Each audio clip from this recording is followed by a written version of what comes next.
Assalamualaikum warahmatullahi wabarakatuh. Perkenalkan, nama saya Yanis Dani dari kelas 2 Depenjas, NPM 1921911120. Di sini saya akan sedikit menjelaskan tentang konsep perkembangan kurikulum.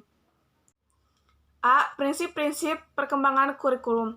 Perkembangan kurikulum menggunakan prinsip-prinsip yang telah berkembang dalam kehidupan sehari-hari, atau justru menciptakan prinsip-prinsip baru. Oleh karena itu, dalam implementasi kurikulum, lembaga pendidik sangat dimungkinkan untuk menggunakan prinsip-prinsip yang berbeda dari kurikulum yang digunakan di lembaga pendidik, sehingga akan ada banyak prinsip yang digunakan dalam pengembangan kurikulum. Prinsip umum dimaknai sebagai prinsip yang harus diperhatikan untuk dimiliki oleh kurikulum sebagai toleransi dari gabungan komponen-komponen yang menggabungkan.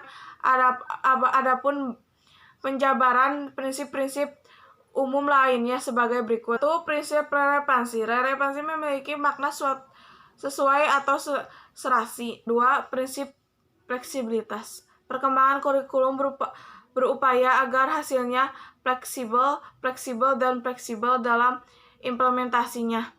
3. Prinsip kontinuitas, yakni adanya kesinambungan dalam kurikulum, baik secara vertikal maupun secara horizontal. 4. Prinsip efisiensi.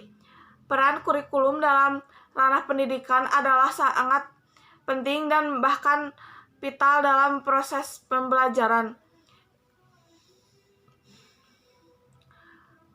Mencakup segala hal dalam perencanaan agar lebih efektif dan optimal. Efektivitas.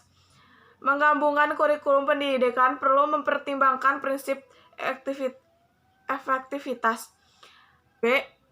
Pengembangan kurikulum. Pengembangan kurikulum adalah proses perencanaan dan pengusahaan kurikulum.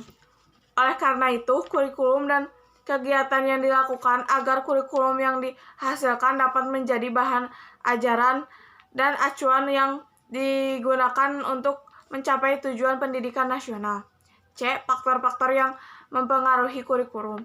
Dalam Sukmadianta 2006-158, ada 3 faktor yang mempengaruhi perkembangan kurikulum, yaitu 1. Perguruan tinggi.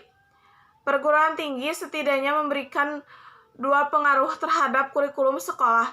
Pertama, dari segi pengembangan ilmu pengetahuan dan teknologi yang dikembangkan di perguruan tinggi umum.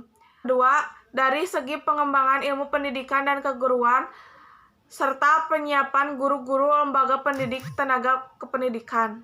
2. Masyarakat.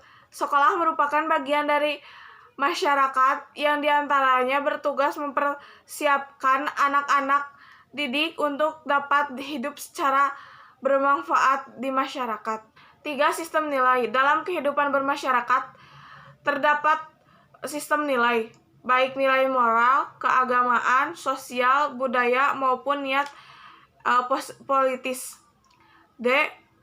Artikulasi dan hambatan pengembangan kurikulum.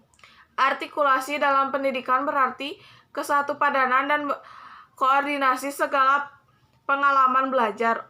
Untuk menganalisiskan artikulasi kurikulum, yaitu perlu meneliti kurikulum secara menyeluruh. Sekian dari saya, mohon maaf bila banyak kesalahan. Terima kasih. Wassalamualaikum warahmatullahi wabarakatuh.